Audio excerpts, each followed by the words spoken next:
alamin natin para sa kaalaman po ng ating mga kababayan kung ano po ang sitwasyon doon. Nasa linya natin si Chini Huang dyan po sa Taipei, Taiwan. Isa po yan sa maaari makapagbigay sa atin ng informasyon. Maayong hapon, magandang hapon, good afternoon po, Ma'am Chini Huang dyan po sa Taiwan. Good afternoon, live po kayo ngayon dito sa Media House Express sa Bistag in Action. Good afternoon po. Good afternoon po, maayong hapon. First of all, thank you media sa pag-imbita sa akin and Sir Dodong for this opportunity po na makausap po kayo tungkol sa totoong sitwasyon dito po sa Taiwan. Parang nakita na po kita sa World Travel Fair. Really, sir? Nice meeting you. Nice meeting you again on air. Maraming salamat po. Okay, parang nakangiti po kayo dyan. Ibig sabihin na dyan po sa Taiwan, parang sanay kayo siguro sa mga pag-uga. Pero kakaiba ito ngayon sapagkat hindi biro po, 7.2 sa magnitude. Kaya hindi dapat biruin po yan. Ano po ang sitwasyon ngayon po? Pwede maalaman po ng ating mga kababayan dito sa Metro Manila at sa Pilipinas. First of all, Sir Dodong, talagang hindi po ako sanay in my 17 years dito sa Taiwan. Kahit na napaka-konting uga lang po, talagang nakakakaba talaga siya, especially kahapon. But then, to give you the updates po talaga kung anong nangyari kahapon, ganito po yun. I think ang pinaka-advantage ng lindol kahapon is nangyari po siya ng umaga. That was around 7:58 in the morning. So, 7 to 8 that time po, oras na ng trabaho, oras na po ng school. So, gising na po talaga yung mga tao dito, yung mga locals dito. So, yung naramdaman ko po, una is parang may sumundot sa'yo. It's the quake yesterday was going upwards, saka siya nag-sideways. Yun po yung nangyari. So, to be very honest to everyone, yung lindol po kahapon is talagang affected yung buong Taiwan. So, yung location po namin sa Taipei, it was intensity 5, pero yung epicenter po is 7.2, yan po ay sa Hualien, and ang Hualien po ay nasa east side po ng Taiwan. So, malapit po siya sa Pacific Ocean. So, kung ikukumpara natin sa Pilipinas, ito po ay parang nasa Leyte, yung location niya, yes. So, nasa gitna at nasa east. So, talagang napaka-prone po niya ng lindol dyan all the time. Opo, so, sabi ho din nyo kanina, Ma'am Chin, Chini, ay hindi lang yung parang parang left and right, kung hindi, para kayong hinahampas, yes. Di ba? Gaano katagal yung naramdaman ho ninyo? It was like a few minutes. Kasi po, to be very honest to you, sir, when it happened, agad-agad na umalis po ako talaga sa bahay namin. It's my first time na bumaba po ako. I lived in the 3rd floor. So bumaba ako sa lobby namin kasi naramdaman ko na sobrang lakas niya talaga. As in talagang alam mo na malakas siya and hindi siya biro. So I went downstairs. So from 3rd floor to 1st floor, pagdating ko sa 1st floor, konting uga na lang and then tumigil na po yung lindol. So mga few minutes lang po siya. Siguro mga 60 seconds to 70, mga ganun siguro. Alam nyo, sa mga pag-aaral daw, kung dito nangyari sa Pilipinas yan, very damaging daw yan. Ganun kalakas. Anyway, let's pray na wag naman sana dito sa Pilipinas. Siguro matitibay ang mga structure dyan sa Taiwan, kaya ganyan lamang po siguro nangyari. Yun hong nangyari ba sa inyo, kasi sinasabi sa mga reports na yun daw pag-uga dyan o lindol na nangyayari sa Taiwan, madalas naman daw, pero kakaiba to ngayon. Is that true, ma'am? Yes po. In 25 years, yan po yung so far pinakamalakas kasi umabot po siya ng 7.2. So, to get back to bakit hindi masyadong malaking damages dito, kasi dito po sa Taiwan, quake-proof na po yung mga buildings. So, siguro, yun, as I've said, ang advantage niya kasi umaga siya. Yes. So, makakalabas na po yung mga tao. So, kaya nga po, yung update kaninang umaga, 9 po yung namatay, 1,011 po yung injuries, dahil na-trap po, and lahat po nangyari yan sa Hualien. So dito naman po sa Taipei, normally po ang pangyayari is may konting damage sa MRT, pinastop lang. I think they're trying to check kung okay pa ba siya gamitin so they can repair it. And yung sa mga buildings naman po, ang nangyayari, marami yung mga gamit nila, nahulog, mga ganon po. At saka nagka-crack na mga buildings, lalo na yung mga lumang building. So it really is important to be very honest in terms of construction sa building, lalo na kapag quake-prone area. Kasi talagang mangyayari kahit konting uga, kapag hindi yan inayos talagang babagsak po. Yung building. Opo, tama po kayo kasi yun hong wake up call yan sa mga Pilipino sa atin dito sa bansa. Kasi alam natin na marami hong mga buildings dito talaga kinakailangan i-revisit ng mga engineers natin. Ang problema rito, pagka walang nangyayari, baliwala lang. Pero pagka talagang mayroon ng ganyan, saka kapalamang kumikilos, mayroon kaming nakikitang parang nakatagilid na building. Ano po yung building na yan na parang natatandaan ko yung yung Leaning Tower of Pisa? Yes. Oo. Ano po yung building yan? Saan area yan? That's in Hualien po. Only in Hualien. That's the epicenter po. Diyan po mismo yung pinakamalakas na 7.2. So it's like commercial and residential building. So nag-half collapse lang po siya. Kaya may mga natrap. And yeah, part of those 1,011 people na natrap po, andyan po sa building na yan. Including na po yung residential buildings na natrap din po yung mga nanay at saka bata na na-rescue na naman po kahapon. You have said a while ago na mahigit sa 1,000 ang nasawi. Yes po. Maaari No, not nasawi. Injured. Injured. Hindi nasawi yung 1,011. No, 9 lang po yung nasawi. Nasawi. 9 ang nasawi. 1,000 mahigit ang 1,011 ang injured. Injured, yes. Based on the report this morning po. So, right now, wala pa pong update akong nakuha. Since nasa labas po kasi ako, kasi it's Children's Day today. Nga pala, sabi nga nila, Children's Day ngayon sa Taiwan. Kumusta? How do you celebrate there? Anong mararamdaman? Anong nakikita ho ninyo?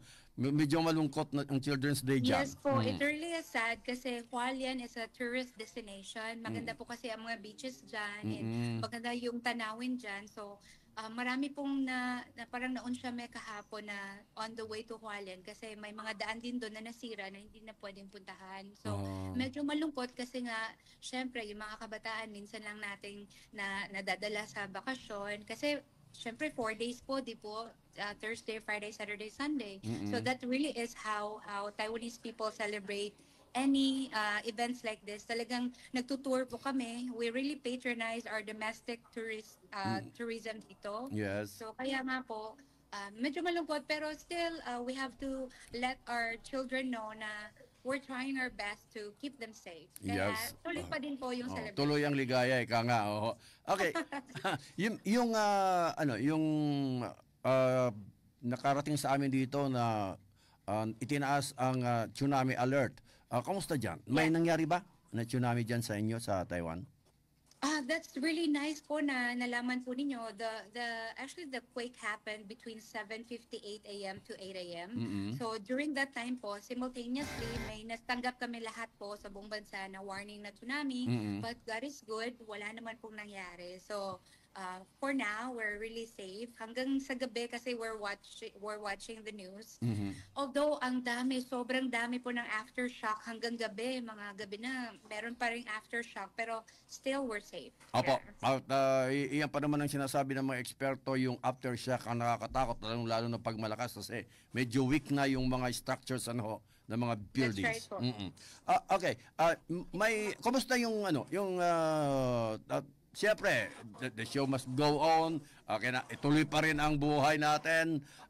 Kumusta ang tourism? Kumusta ang mga papasok dyan? Tuloy-tuloy po ba yung airport? Hindi naman isinara? Ano po ang balita?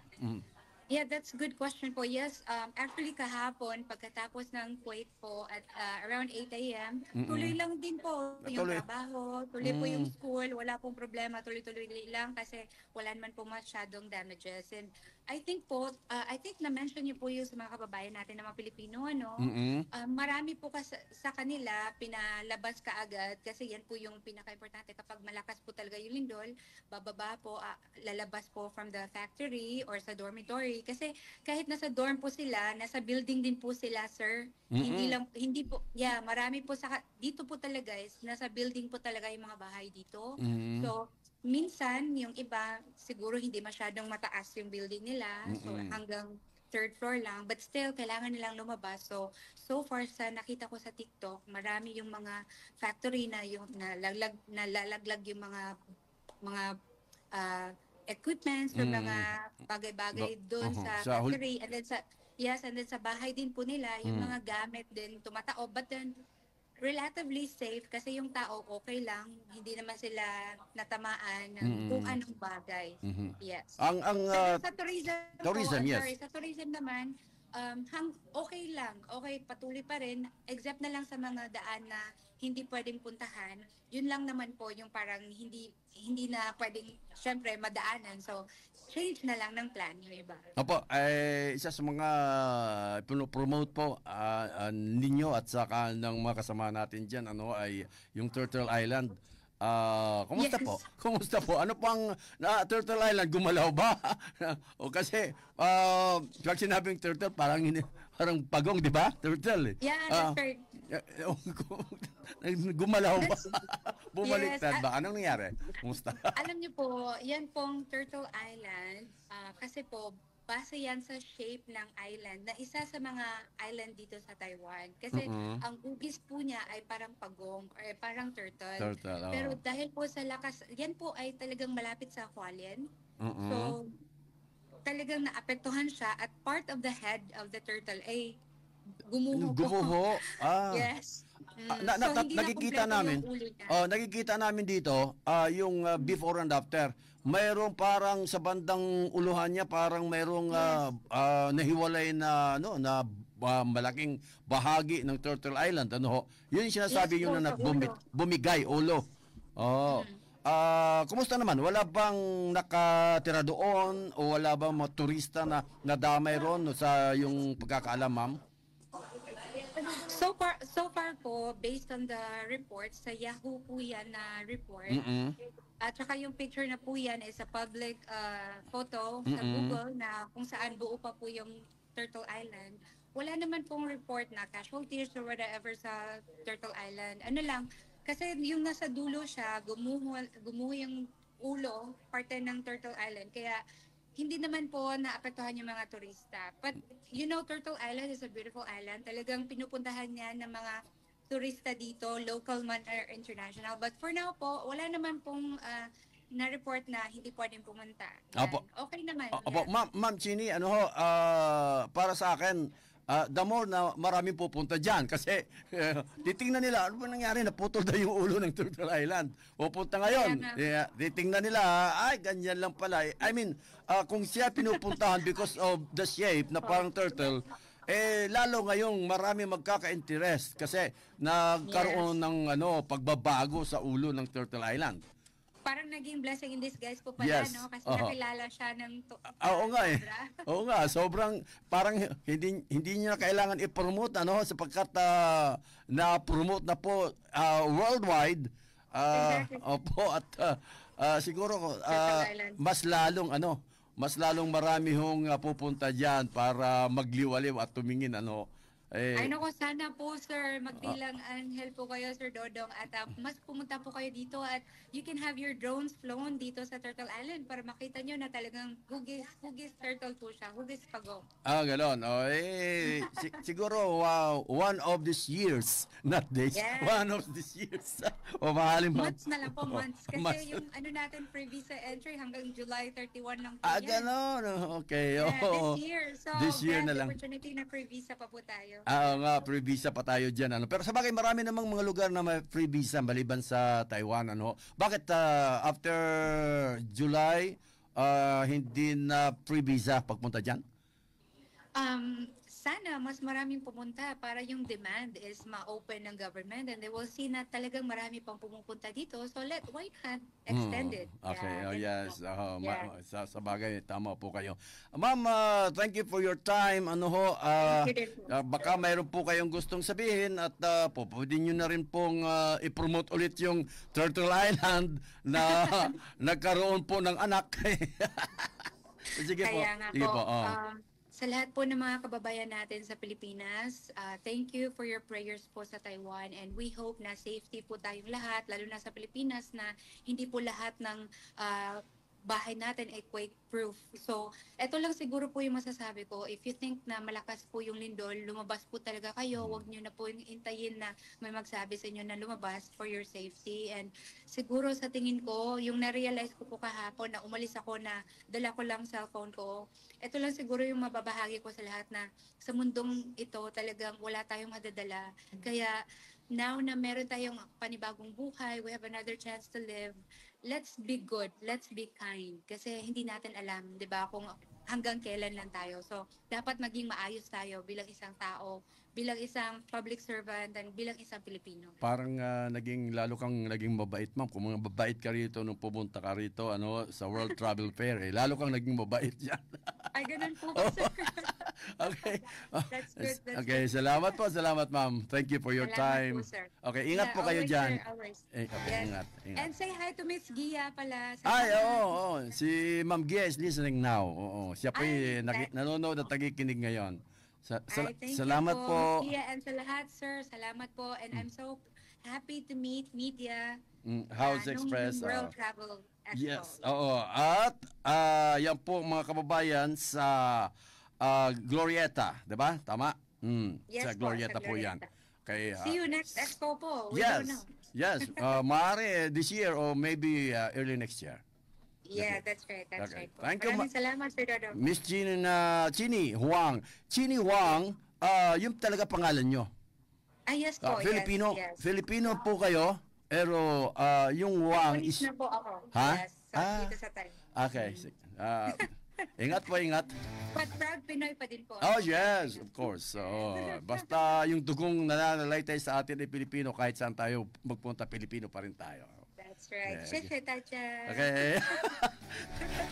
Gracias. Kasi hindi ko alam anong pagpapaalam sa sa Sai-chen. ano? Sai-chen. Bye-bye. Sai-chen. Sai-chen. Okay, Sai-chen. bye-bye. Sai-chen. Chini. Sai-chen. Okay. Thank you. Bye-bye. Okay.